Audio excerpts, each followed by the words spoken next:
I live in Malahide in Dublin, about 10 minutes from where I was from, Baldoyle. It's right beside Dublin Airport, so about 10 minutes drive from Dublin Airport, so that's very handy. Don't tell them exactly what the address is. It doesn't matter. But my house is an old Georgian style house, like it's a mock Georgian, it's a new version of an old storage house. Georgian house. My favourite room, probably my new kitchen stroke living area. It's very, very nice. I live in Carrow in Sligo. It's a house I built 5 years ago or whatever, and it took me about 300 years to build it. But it's a lovely house. It's a stone house. My favourite room in the house. You were actually building it for your parents at one point, remember? It was going to be. Or did you really know that you were going to go with mum and dad?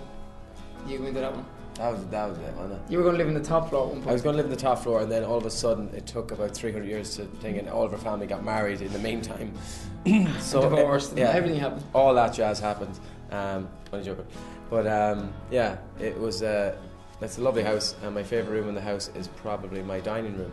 I don't think it's a house. I would say it's more like a hotel. It's a 2-story dining. I don't think it's like a hotel at all. I think it's like a very nice house. I've been in smaller hotels though. Oh no, it's big. It is big, but I think it's a very homely house. I live in Sligo.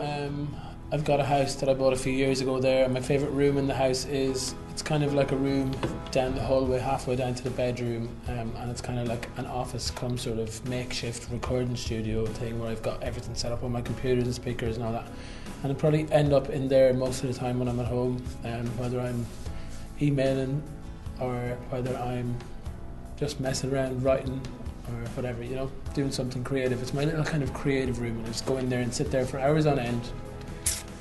Basically, I live in a part of Sligo that's very scenic, very beautiful, and I think my favourite part of the house is the views. It's overlooking the beach, and there's a mountain in the back garden. It's a very, very big back garden. But in general, it's just a beautiful place to live. It doesn't really bother me about the house itself. I just love the area, and I love the lifestyle that it brings.